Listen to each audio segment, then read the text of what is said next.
Hey everybody, welcome to another farm animal filled episode of Phil on the Mic. I, as always, am Darrin Michael, and with me, the man who was busy up all night writing Tom Brady's retirement post on Instagram, Mr. Phil Calise. Phil, you exhausted, man? That was a really great post, though. I got to be honest with you. Yeah, man. Good to be back. Good to be here. And it was an interesting, as you've alluded to, I left out the Patriots, and that shows you as a Jet fan writing his goodbye note and his retirement on Instagram. That is why. And it's really interesting how um, the Tom Brady retirement was first hijacked by Adam Schefter's early reporting, which I mean, listen, his job is to report it. He was right.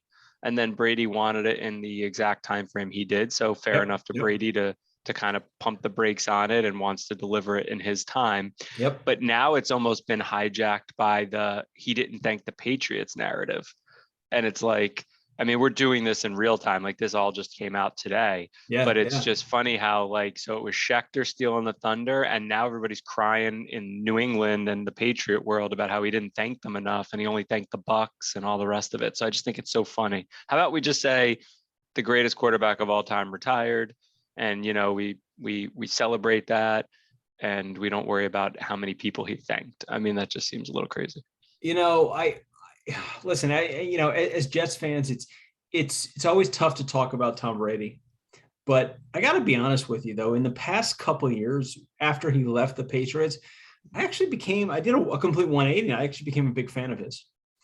And You I'm not, did. and I'm Yeah. not a fan of, I'm a, me, I love records. I love things like You're a that. stat So guy. You're a stat guy. You I love the am a stats. stat guy. And so that's what I really love about Tom Brady. And is he the greatest of all time?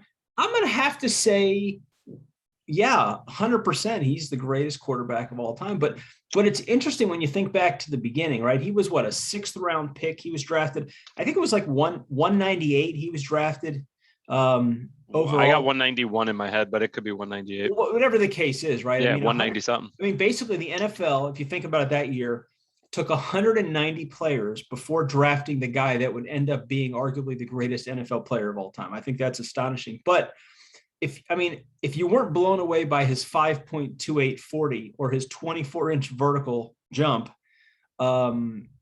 somehow it just worked out. But I wanted to talk Or about his shirtless picture in which he looked like he definitely just left the pub after 27 beers.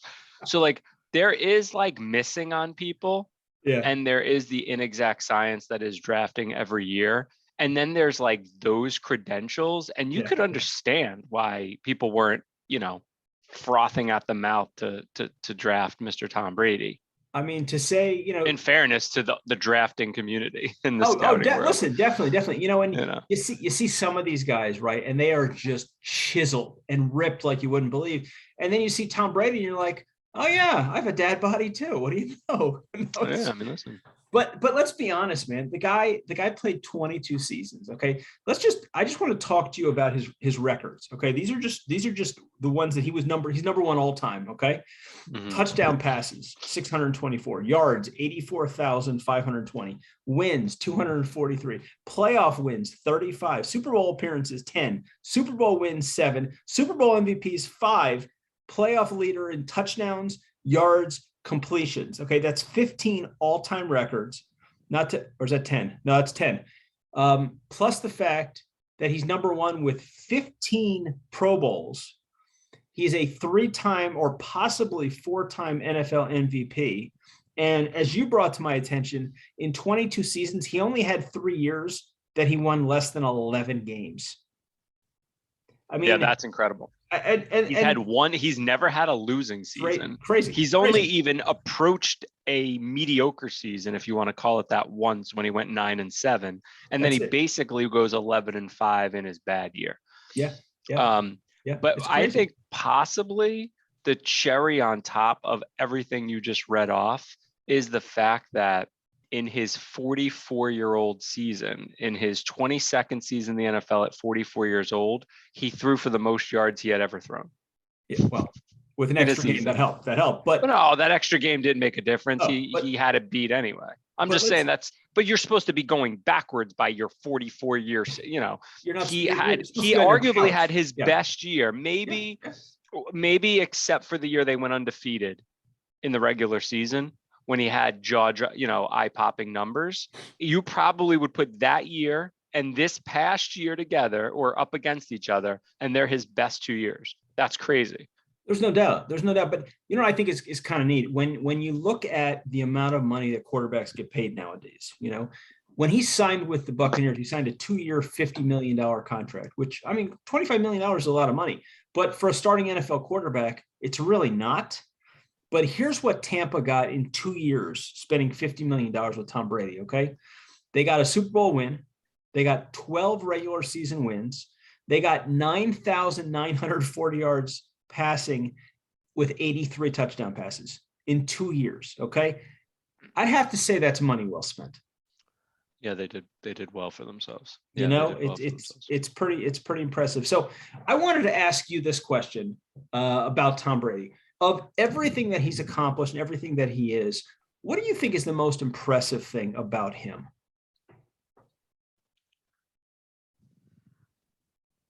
I mean, there's the most so impressive accomplishment is what like you're asking? accomplishment, just like what has he done that's just that you just blows your mind, that's just like, wow, this guy is just crazy ridiculous. Yeah, I mean, I think the one thing leads into everything that that turned to be the ending of his career. I would say his discipline in being his nutritional and physical discipline, that he was willing to transform his entire body and the makeup of what he could do as an athlete at a fairly advanced stage of his career, which then paid dividends to the point where you could make an argument, and I don't know if I'm sure they've calculated this, at least to the naked eye, he throws the ball as hard today as he probably, certainly more than he did in his 20s. I see that. He's actually physically stronger and healthier, and he has put himself in a position where he could retire and potentially win the league MVP. And it kind of brings me to something I was going to throw back at you. Yeah. Think about all the greatest players of all time across all sports, right? Who went out this dominant in their last year and factor in he's 44. So you'd have to go with 3 criteria. They played to a very advanced age. They went out at the very top of their sport, right?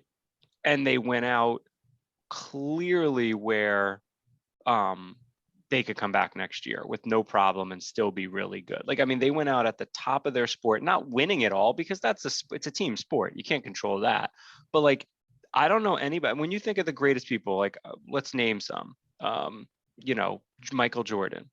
Michael Jordan was a shell of himself as a Washington Wizard late in his career. He was still a good ball player. Oh, you know what? It obviously doesn't help that he had spent time away from the game. If he had kept playing, no, it's. But I'm just saying, Michael Jordan he's Michael Jordan, but he wasn't at the top. He's the greatest of all time in basketball. Most would agree. He wasn't. He was a shell of himself by when he went out. He wasn't on the precipice of a league MVP. He wasn't anywhere near that level. In baseball, whoever your favorite all-time player is, there's nobody that went out at the pinnacle, at the tippy top at 44, 45 years old. Nobody ever does. No. And I don't know any other sport. The boxers didn't. Like, I don't know anyone. I mean, the only person that you can say, but you can't really call it a career, would be Barry Sanders. Because he retired so early, right? He retired early, but wasn't he 30 anyway? And isn't that kind of the line where running backs go downhill? Yeah, but he didn't play to an advanced stage. In essence, Tom Brady, and I think that's what amazes me about this guy is, how do you play at such a high level for that long? Like you said, you go out, not only, okay, fine, you've played 22 years, which is ridiculous. You go out at age 44, which is unbelievable. But the most absurd thing is, you potentially could win the MVP as the number one player in football at age 44, right before you retire. I mean, it's truly, truly mind-boggling. And I think we both have to agree, he has to be hands down the greatest quarterback. He's also done it. He's very rarely had those those great receivers or named running backs or whatever. I mean, he just got it done with whatever was on the field. Again, our audience knows I'm a Jets fan. So liking Tom Brady is probably one of the hardest things you could do. If you were making an argument against Tom Brady being the greatest of all time, the argument would have went something like a lot of it's related to Brady, Belichick.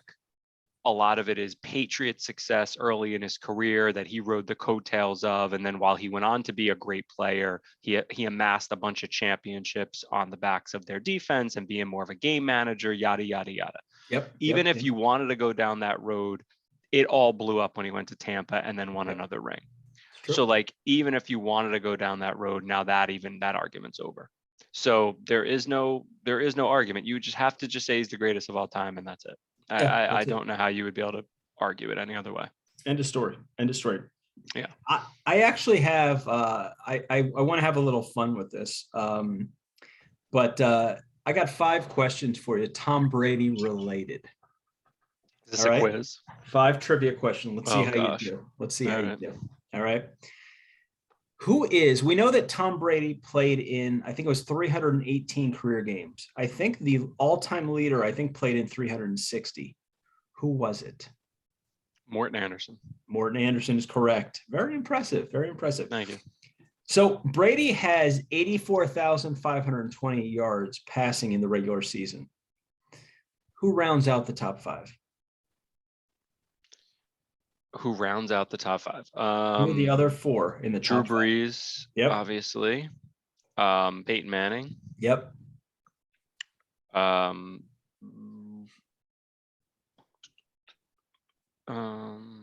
other 2.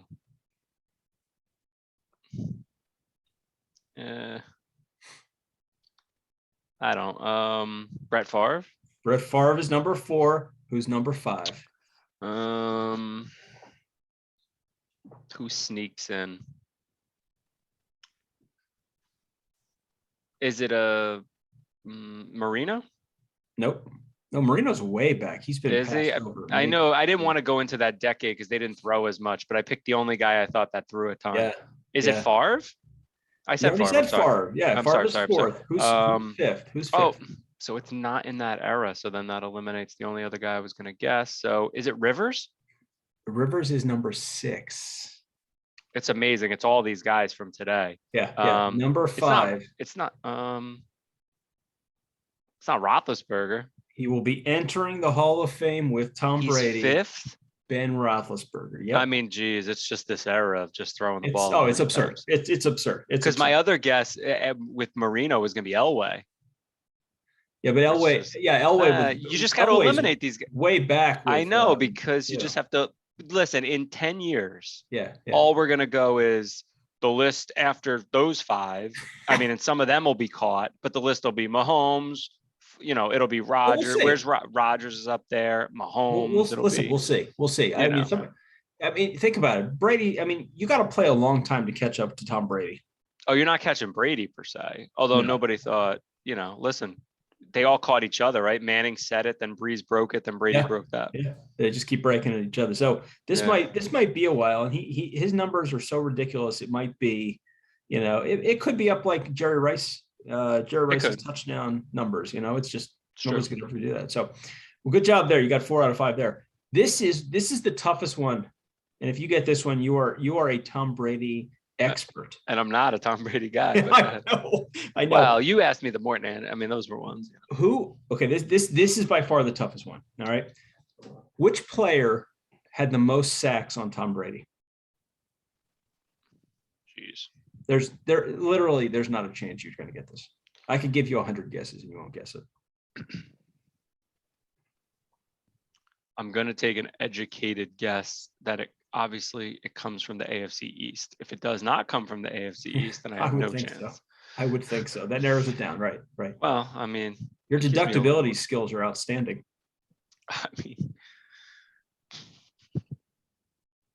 A guy played against him 16 times and sacked him 14 times. That's pretty crazy.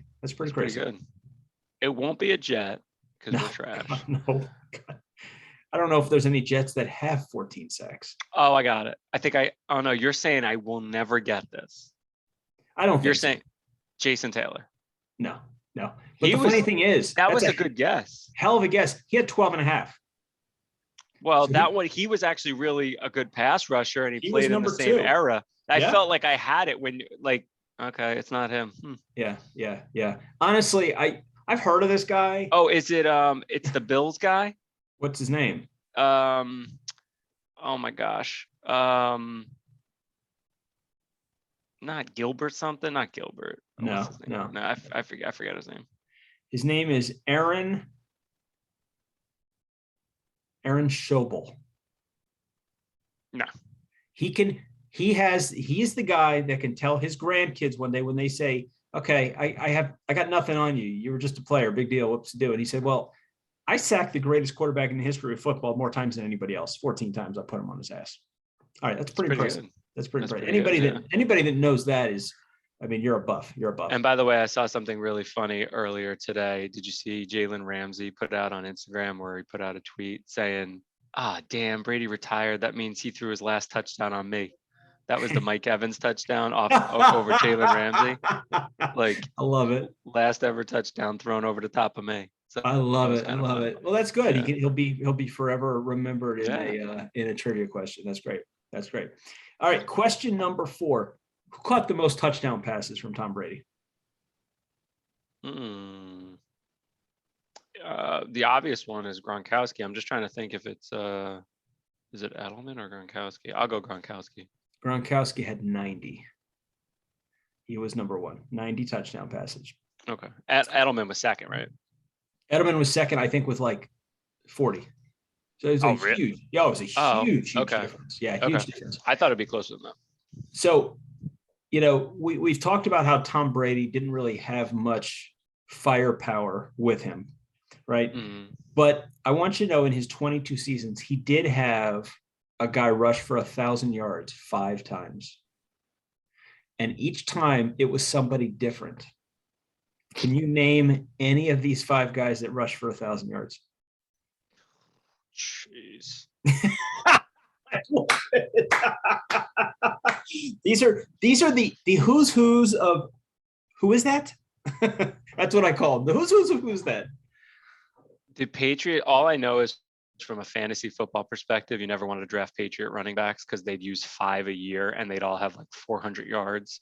And so you could never figure out who to play. That's true. This is absolutely brutal.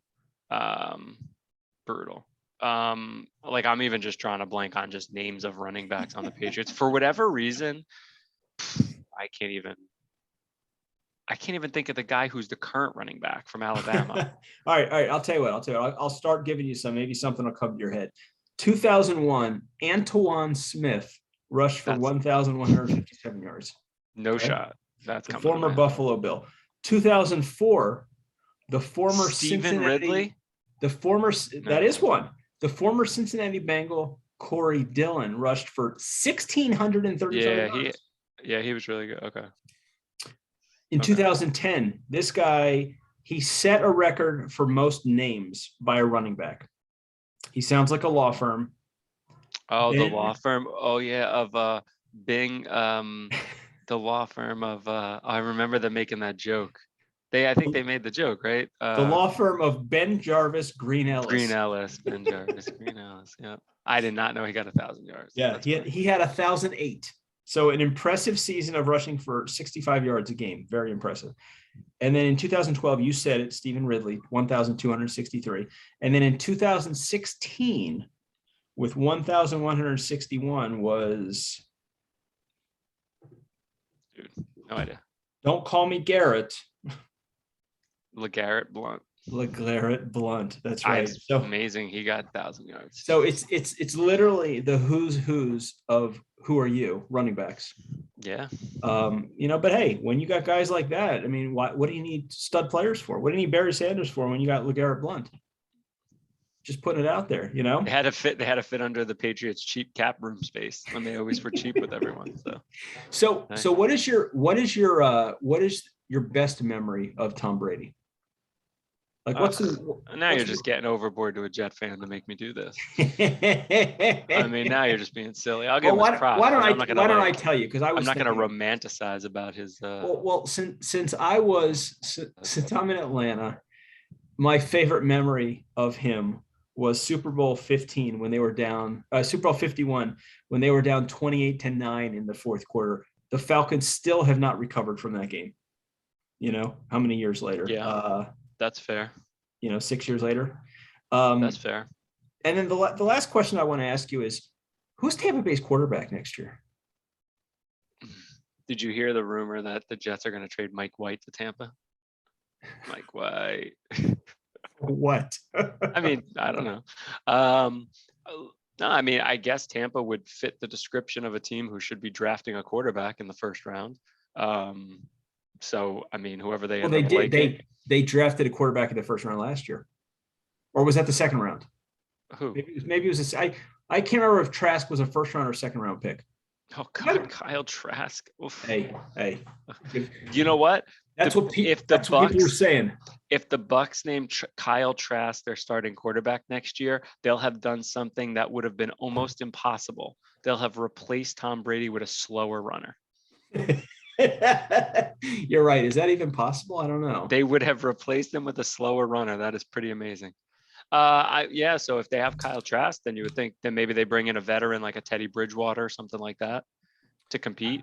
I don't know. Maybe they go back and go get famous Jameis Winston, 40-40 guy, 30-30 guy. What was he? 30-30. First ever 30-30 guy. Yeah, maybe they go back and get famous. It's a pretty great question though, right? I mean, you must have known at the end of this year that there was a chance he was going to retire, which is why they drafted a quarterback. Now the question is this guy going to be able to take the reins from Tom Brady? And you figure the team is going to be decimated because everybody's going to leave. They're going to take Tampa very quickly could go back to being the Tampa Bucs of most decades. Yeah. I mean, it could get ugly quick. Yeah. They may hold on if they want to hold on for a couple of years, maybe they do it with a stopgap veteran that can be decent. Because I'm sure Bruce Arians is not there to do a rebuild. So if he doesn't retire, then that would tell me they're going to at least try to compete for the next few years. And they're in a very winnable division, just FYI. Like, I mean, that's, Panthers aren't ready to do anything. The Falcons don't know what they are, and they have an old Matt Ryan. And the Saints are a little bit of in limbo now with Sean Payton leaving. So really, they probably should try to keep winning that division for a couple more years, and maybe they will. Yeah. Well, we'll see. So let's Tampa Tom. See you later. Let's talk a little bit about last week. So there were two games, and we both picked against the spread. And let me check my notes and see how you did last week. Oh, there it is. Yeah, you went 0-2 last week, and let me go and look at. Let me see how I did last week. Hey. Oh yeah, I called them correct against the spread. Who would have thought that would have happened? As my dad used to say growing up, even a blind squirrel will find a nut once in a while. You found your nut. Nice job. You beat me this week. Listen, I told you the games were going to be close, but since I'm sure you were feeling that way when the Chiefs were up 21-3 going in with 12 seconds left. You must have figured really good about that pick. I definitely want to talk about that. Oof. Because it's crazy. I mean, if you look at the games, and we'll get into our 5 questions of the week, you've got question number 1, the week of the comeback, right?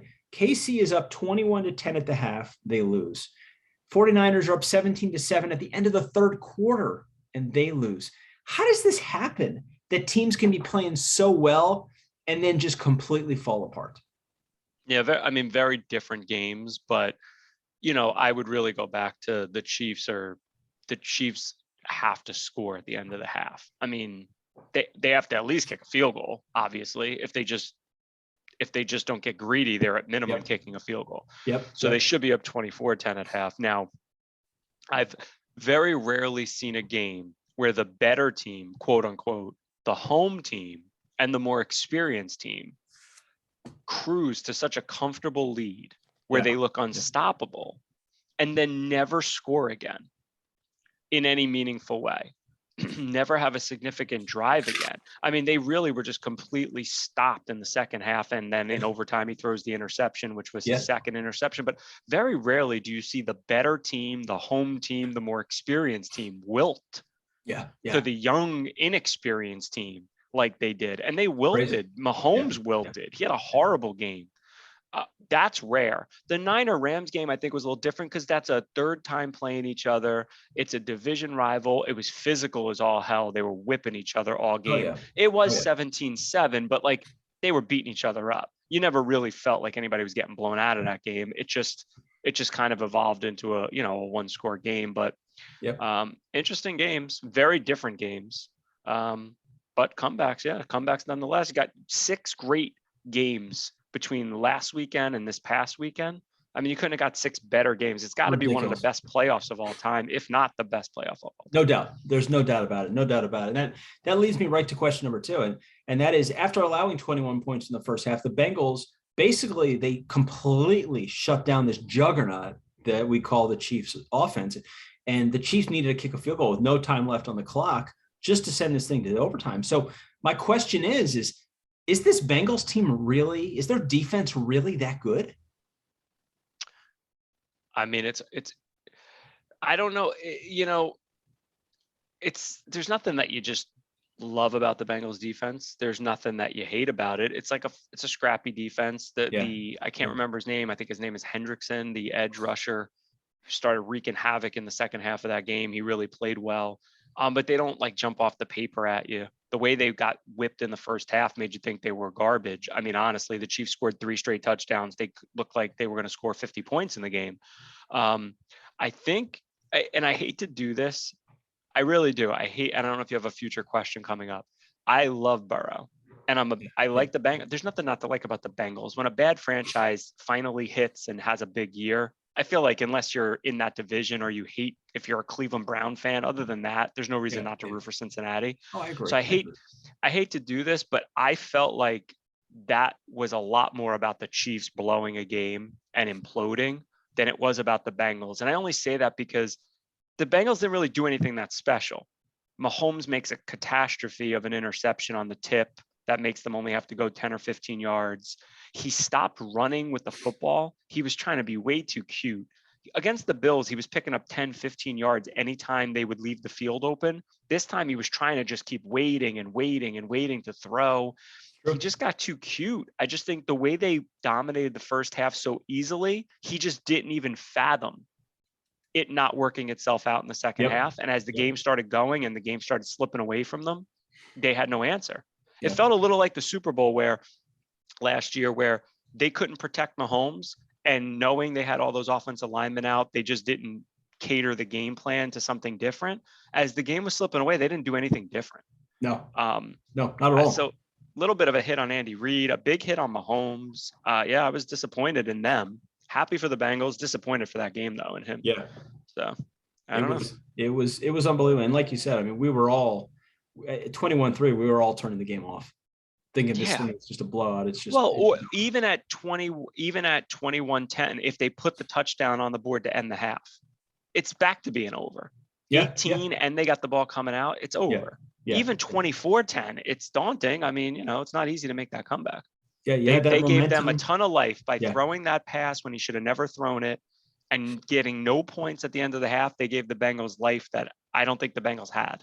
Yeah, so that was rough. That was really, really tough. And as much as I like Joe Burrow, if I see another picture of him wearing a freaking turtleneck with the chain outside with the huge pennant, he thinks he's The Rock circa 1985. Dude, you're not. Okay, get some style. Don't ever do that again. Don't ever. I can't take credit for this. But the greatest insult / comedy I've heard in a while was they said Joe Burrow looks like a swagged out Macaulay Culkin. Yes, I see that. And you know what? When they were interviewing him, somebody asked him about that huge diamond pendant that he's got on his neck, right? And they're like, "Hey, Joe, is that real diamonds on the pendant?" Did you hear what his response was? Yeah, I make too much money for them not to be. Yeah. I actually thought that was a good answer. Like, That's a great answer. I why made would too I much have money fake? for it not Why to would I be. have fake? Yeah. It's true. It's true. And guess what? Swagged out Macaulay Culkin though is a heck of a Oh, it's you heck know of what? a way to Listen, coin his and look. if he's saying he makes a lot of money now, wait till he plays on his next contract when he's making 40-50 million dollars a season. All right. He's going to be crushing it. So pretty excited. Question number 3. When you're on the field, there's one thing that you know about the Rams, okay? And that is they're going to throw the ball to Cooper Kupp. Okay? Plain and simple. All right. This guy caught 11 passes for 142 yards and 2 touchdowns. Why can't anybody cover this guy? Yeah, I mean, listen, we used to say the same thing about Julian Edelman. Could say the same thing about a bunch of different guys, throughout the game. I think it's the creativity of the coach always putting them in a good spot. I think, it's the constant motion that these guys are in. And, McVay's a good coach. They put these guys in the right spot. And the kid is a good receiver. I mean, he's an excellent receiver. He's an incredible route runner. He knows how to get open. He knows how to find, the soft spot in the zones. And then he beats man to man more than people give him credit for. When you play him man to man, he typically beats that too. So he's a hard cover. And I think the addition of Odell Beckham really helps them because it presents a different chat. Like that speed, that deep threat is not something that if you don't have to prepare for that, you can start jumping routes, you can start doing certain things. I think Beckham gives them that, and he had a big game. He did play well. He did play well. I think that's an added weapon. They're tough. They're tough with that team, and Stafford's good. He's not great. I like Stafford. He's good. He's not great though. He makes mistakes. He's not a flawless quarterback, and he's immobile. They needed a big upgrade in quarterback, and they got a big upgrade. He's a huge upgrade, and he is a huge upgrade. It was the best thing for him, and the best thing for them. So it's all good stuff. Question number 4. I want to talk a little bit about the 49ers because, congratulations on a great season, especially to a team offensively. You just didn't see it happen. But the question I have for you, and I looked at over their stats and everything, is how the hell do they keep winning games, especially with Garoppolo, who was 16 for 30, 232 yards, 2 touchdowns, and 1 interception? And what is his future in San Francisco? Is this it for him? Yeah, I mean, you would think they're going to turn the team over to Trey Lance, and I have no idea how that's going to work out. But yeah, I mean, you know what? You could definitely make the case that, and I think Jimmy Garoppolo is better than Jared Goff, obviously, but it's a similar situation they're in. They need an upgrade. Now, the Rams did it the safe way, and they went and made sure they actually got an upgrade, a veteran upgrade that they knew they can count on. It looks like the Niners are going to roll the dice that the kid is the big upgrade, and nobody knows that for sure. And so that is a big difference. But if they're right, the Niners are much more sustainable long-term because the Rams have a shelf life here. They have an aging team. They have no first round picks. Like they went all in on the next. We talked about this at the beginning of the year. The Rams are all in it to win now. The Niners may have done that secret formula that you hear GMs talk about, and there's 7 new GMs. So you hear them all say the same thing. We want to build a team that can win now, but sustain in the future, right? No crap. You mean you want to win now and win next year and the year after and for the next decade? They all say it. Yeah. The Niners may have done it. The Niners, if they hit on Trey Lance, may be one of the few teams that won right away with some veterans and a great coach and figuring it out, but actually had an eye towards sustainability in the future. And they may be the team sitting really pretty in a tough division where the Rams are getting older, the Seahawks might be blowing it up. And, so I think the Niners have a good future, but a lot of it obviously hinges on Trey Lance. And I have no idea what Trey Lance is.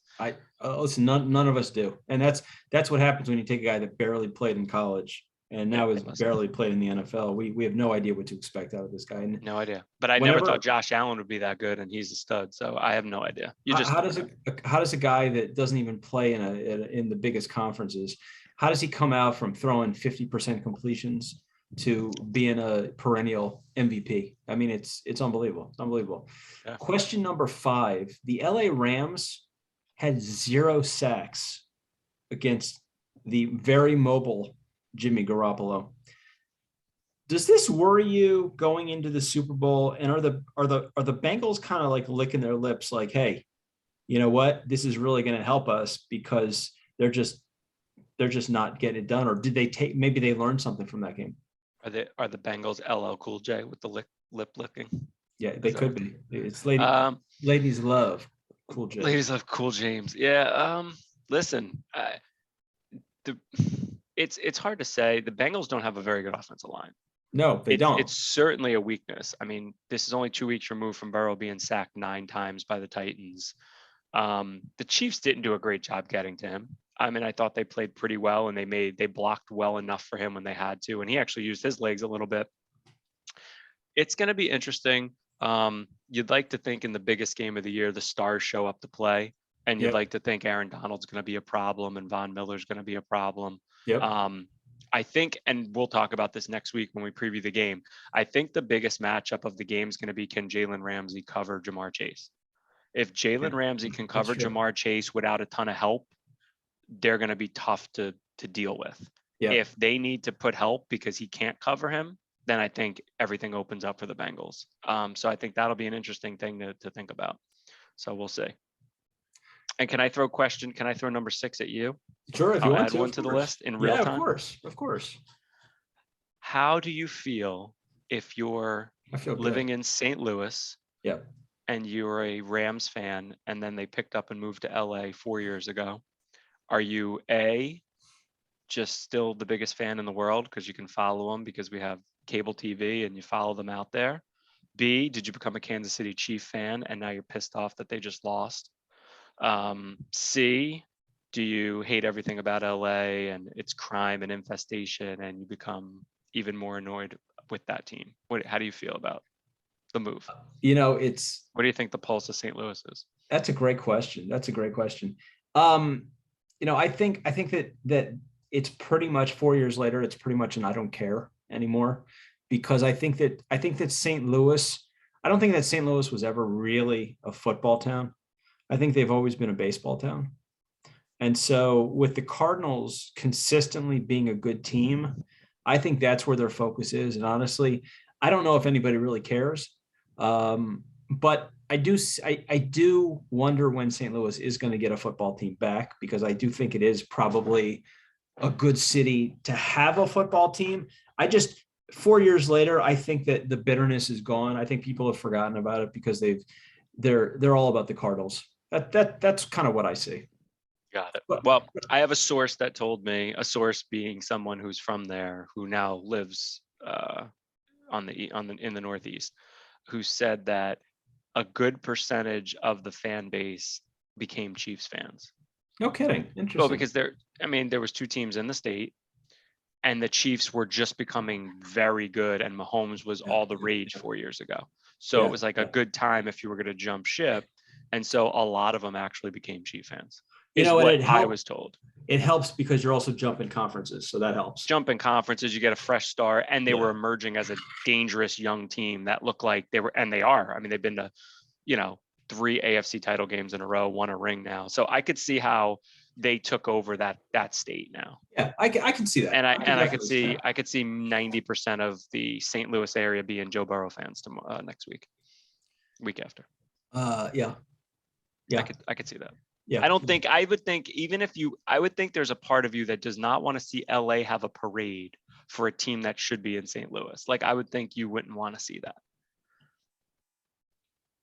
Like, that's your team, but now LA gets the championship and they get to be like, I know St. Louis is a baseball town. They've won a lot of championships, Yeah, but yeah. LA is going to get another ring at the expense of stealing your team. I don't like Well, that. you know what? Let's wait until next week, where we have plenty of time to debate the topic of who's going to get the ring. So let's not put the ring on Stafford's finger quite yet. No, absolutely But not. the last thing that I want to talk about all this is I just want to touch on one more thing about the Bengals, and that is, I don't know if people realize, but 2 years ago they had the worst record in football, and now they're in the Super Bowl. I think that's the most incredible thing. Like, how does a franchise turn itself around? I mean, is it just that they've just made some unbelievable draft picks in the last couple of years? They got their quarterback. They got Higgins and they got Chase as their receivers. They have Mixon in the backfield, who they had before that. But you put all these things together, and I guess it is possible that you can really change your future quickly, but you got to make the right moves. And it seems like they really made the right moves, and their coach just put everything together. But an unbelievable turnaround when you think about it. I mean, what did they win last year? Like 4 games, 5 games, something like that. Yeah. I think they And had six wins in their last 2 years. and Right. they were expected to be good this year, but you can't tell me anybody thought they were going to win the AFC. No, well, first of all, I mean, so look at the division they were in going into the year. The Ravens were the cream of the crop in most people's minds, or the Browns, who were coming off their best year, and the Steelers are the Steelers. So even if you say people thought the Bengals would be much improved, most people would have pegged them at 6 or 7 wins and last place in their division, just because of the division. The fact that, they end up, I know they only won 10 games, not to take anything away from 10 wins. 10 wins is a huge jump from where they were at, but they won the division by winning some big games late in the year. Yeah. And then they parlayed it into 3 straight wins, only 1 at home, 2 on the road, back-to-back weeks, beat the 1 and 2 seed. No, it's an incredible situation. But to your point, when you draft high, like the Lions typically do, like the Jets typically do, the Jaguars, the Texans, you name your favorite worst team. The Bengals finally did something that we all say, if we could just do this, they landed and hit on a whole bunch of picks. And then the cherry on top was they landed the elite quarterback. They were picking number 1 when a truly elite quarterback came out, which doesn't always happen. No. So some of it's luck. I mean, the Browns were picking number 1 when Baker Mayfield came out and Sam Darnold came out. And I don't want to knock them for not taking Josh Allen number 1, because nobody thought of him that way. And so, yes, in hindsight, if they would have taken him number 1, they'd be sitting in the same position. But the reality of it is everyone agreed Burrow was the number 1 guy coming out. Yeah. And they took him, and he's lived up to it, and he's a winner. And they got the young coach who's 38 years old now. So they brought in a young coach who was there for a couple of years to change the culture. Then Burrow comes in, and all the receivers and all the talent. But you know what they also did that a lot of teams don't do? They actually said, okay, we actually have to go get skilled position players for our quarterback. We can't, he was just at LSU with 5 stud receivers, and now we're not going to give him any. No, we're going to go get the best one at LSU, Jamar Chase. We're going to get T. Higgins. That's right. We're going to have a good running back. We're going to, they built the team around the kid, and they're a year or 2 early. They've made it a year or 2 before people expected them to, but they were on the rise. So yeah, incredible job. And they're going to be, I got to think 75% of the country's pulling for the Bengals. You would think so. You would think so. Usually those underdog stories, I mean, with this type of a quarterback and all the rest of it, and they've never won a Super Bowl. It feels like it's a hard team to root against. Yeah, I agree. And you know what would have even been better if Ken Anderson was the senior nominee for the Hall of Fame this year. That would have been the icing on the cake, or him, and then at halftime they announced that he's made the Hall of Fame. Just putting it out there. Just saying. A couple more things that I want to talk about really quickly with the NFL. It looks like the streak of hiring coordinators has continued with the hiring of Josh McDaniels in the Raiders in Las Vegas. What are your thoughts on this? Was this, it's been 12 years since he coached Tim Tebow and the Bengals. So obviously he's a much different coach than he was then. I'm sure he's learned a lot more. Do you think that's a good move for the Raiders to bring him on? I mean, the only reason he hasn't been a head coach sooner, though, is by his own choice. He turned down 1 million interviews. Yeah, that's true. And he was looking for the right spot. Now, you could make the case this isn't the right spot. I don't love the Raider roster or think it's the greatest job in the world, but he didn't want to take a bad job. He didn't want to get fired a second time by taking a bad job that he thought was a 3 or 4 year rebuild, and he was never going to be given the time, as we've talked about recently, where you don't get 3-4 years anymore. He's got a great gig with Belichick, and so he stayed.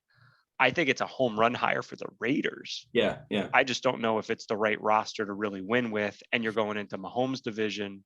And if Aaron Rodgers ever decides to go to Denver, I mean, that might be a really tough division. But I think it makes sense for the Raiders. Why wouldn't you go?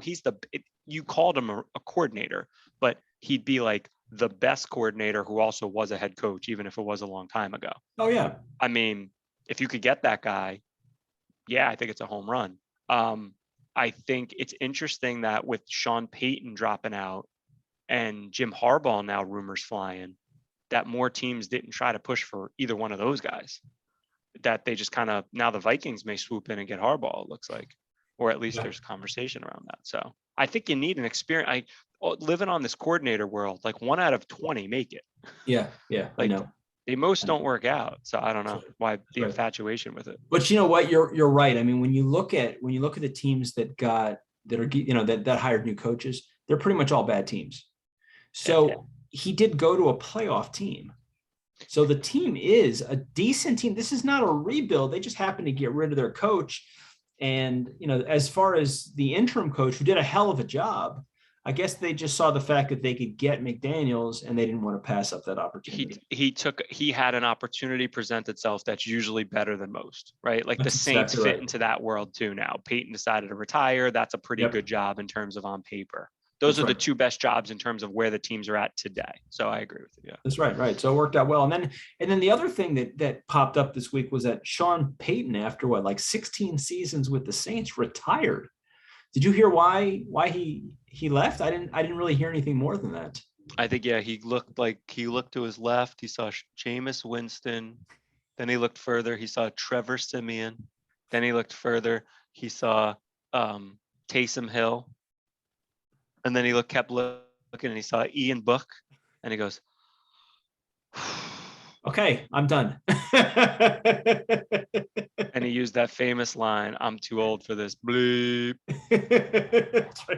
That has to be what it was. Wait, I've played 16 years and this is what I'm left with? Come on. He had Drew Brees for like a decade, right? 15 years of Drew Brees. His whole career he had him. Hard to go from Drew Brees to that mess. He still got him to the playoffs with like 3 quarterbacks. He's a great coach. Unbelievable. But do you want to go deal with, he's getting older. You want to deal with that? That's a tough. There's no future there. There's no quarterback on the roster that's his future. So it's like, are we rebuilding? Can I attract Aaron Rodgers? Probably not to New Orleans. How do I win? These guys at this point now, they don't want to know anything but winning. I mean, it's tough. That's a tough gig. It's a win now league. It is what it is. And I wanted to finish up just talking a little bit of baseball, right? Because I've been trying to follow, and trying to figure out whether or not the season is going to start on time. Are we going to, it's already February. It's February 1st today. So, pitchers and catchers report what, in 2 weeks? So, they say they're supposed to do. They're supposed to, right? So I decided to do a little research on this to find out exactly what was going on. And here's some of the things that they're currently really far apart on: luxury tax, draft lottery, expanded playoffs, bonus pool. I love this one. Like if the younger guys do well, bonuses. Like the owner said 10 million and the players said 105 million. So that's not quite close. But the 3 things that I wanted to touch on, and I want to get your thoughts on. Number one is, and one of the biggest things is minimum salaries. Okay, right now the minimum salary is only $570,000 a year. Okay, and I don't know about you, I don't make $570,000 a year. Okay, so this is the minimum salary. Although I'm also not a professional baseball player, so the players want $775,000 as a minimum. Major League Baseball wants, first year, $615, second year, $650, third year, $715. What are your thoughts on that? Because here now I just want to go one step further. Did you know that category of first, second, or third year players, that actually is what 60% of the guys are in baseball right now? Well, that's why the owners are protecting it as much as they are, right? Like that's a huge difference. Yeah.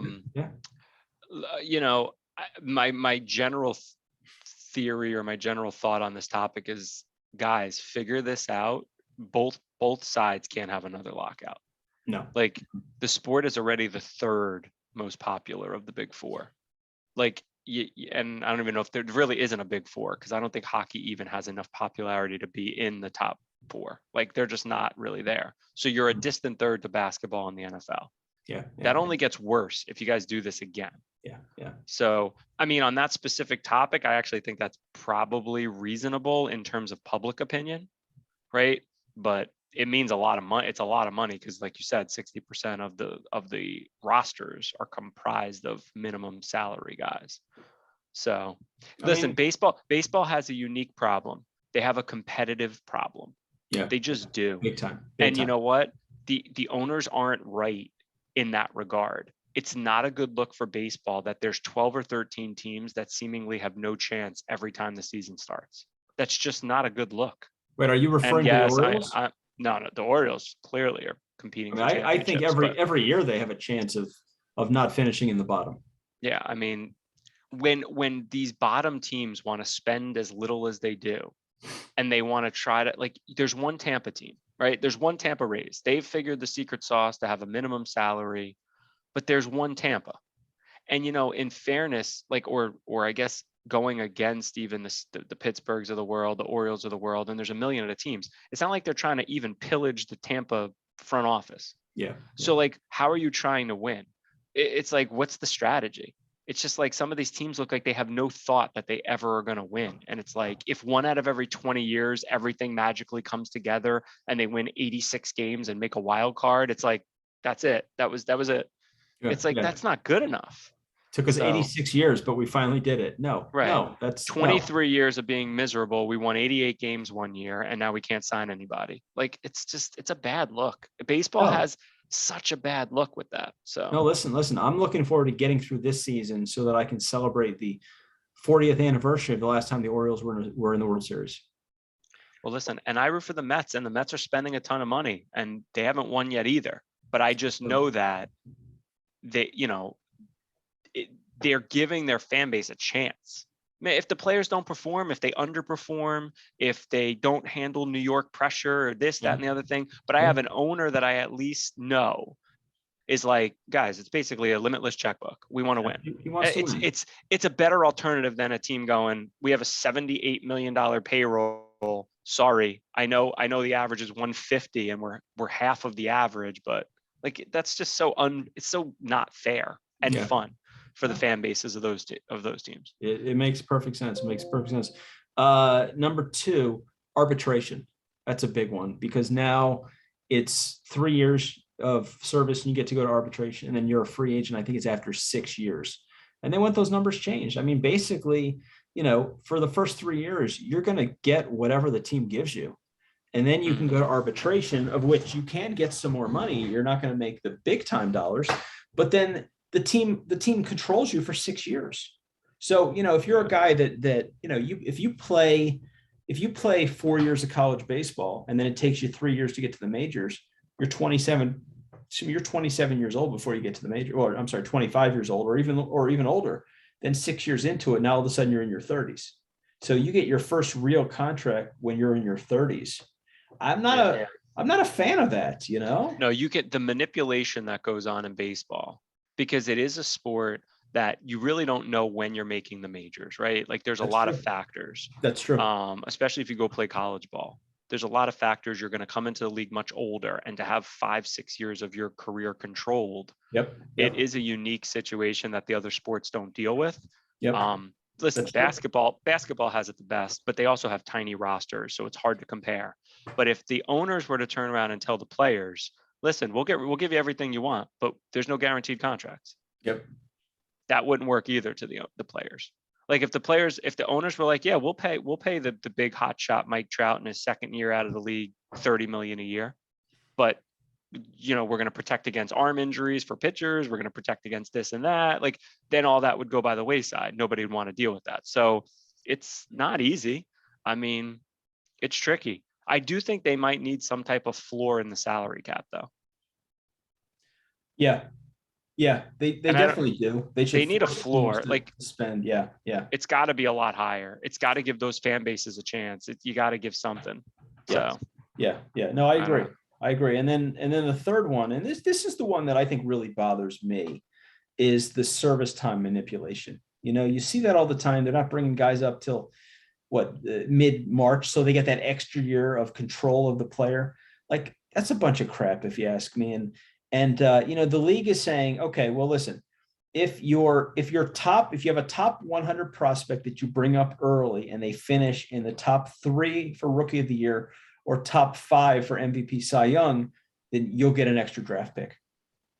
All right. And the players are saying, no. That doesn't help the player. That helps the team. That doesn't help the player. Yeah.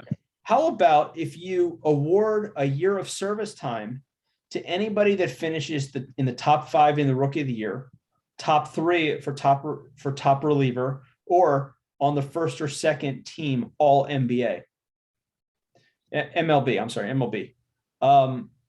And that seems like it's more fair. And basically what they're doing is they're just saying, okay, it's like, here's your plan. Here's my plan.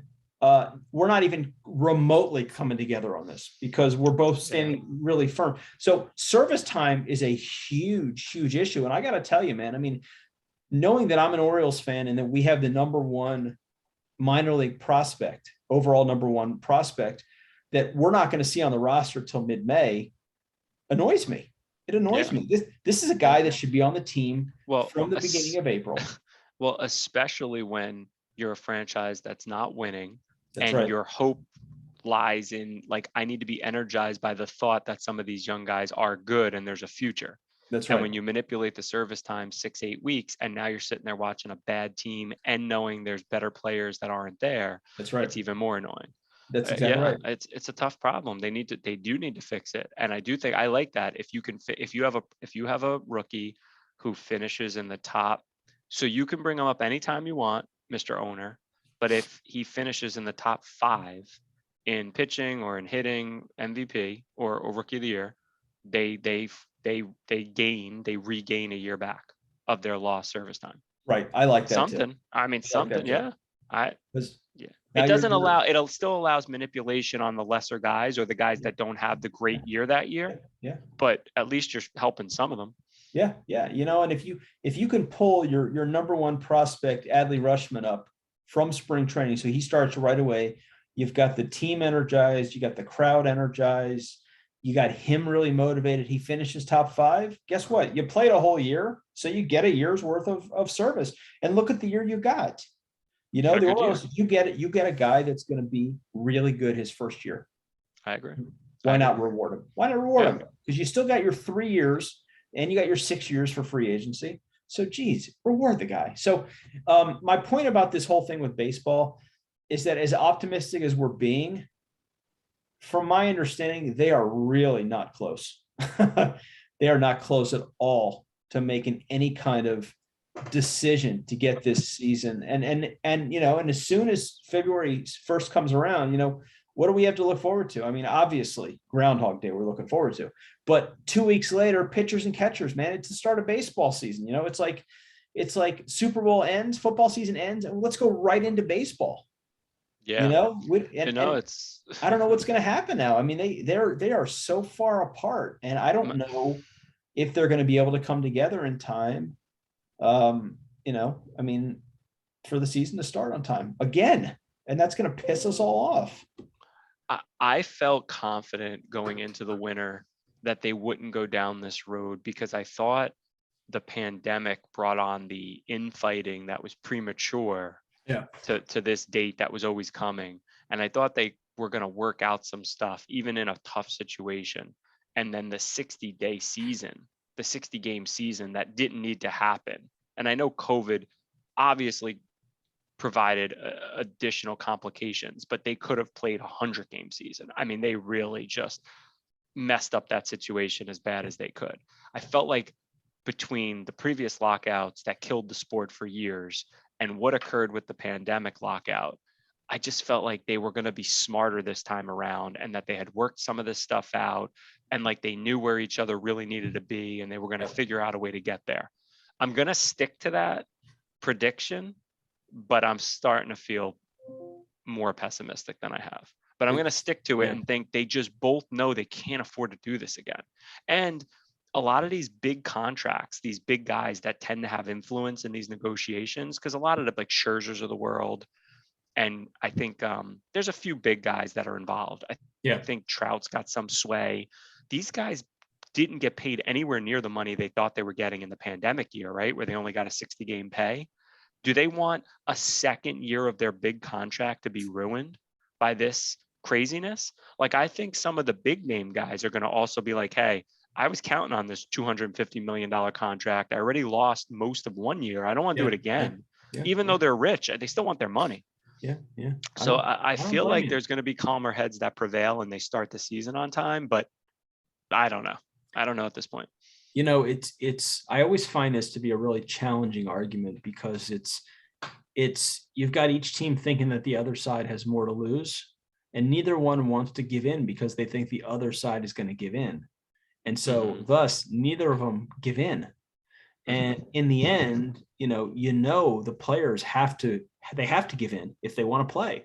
It's millionaires against billionaires, and the billionaires are going to win no matter what. That's kind of how I look at it. And, when you look at some of these things, it might not be a big deal. Like the minimum salaries, you figure, if let's say you've got 10 guys on your team, well, 60% would be like what, 15 guys on your team. And if you increase that by $200,000 each, that's an extra $3 million on your payroll. Okay. In the scheme of things, is that really a big deal? To me, I'd say no. It's really not. It certainly is to the Pirates and certain teams. That's the problem. To some of them. Yeah. And you're right. That is the problem. I think creating a more level playing field would definitely take care of a lot of these issues, but they just don't, like you said. And I think even the richest owners, like the big bank owners, I think are getting tired of the competitive tax because they're saying, why am I bankrolling your payroll?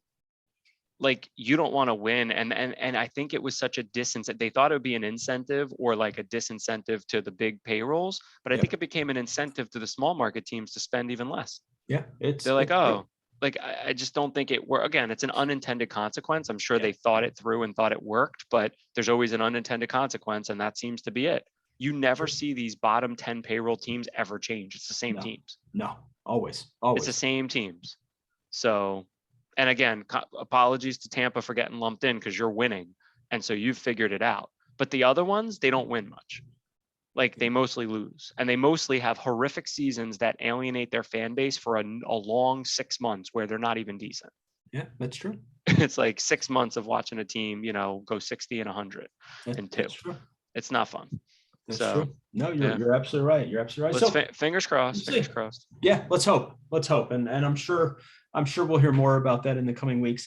I'm excited about next week. I think don't they announce the NFL awards like this weekend?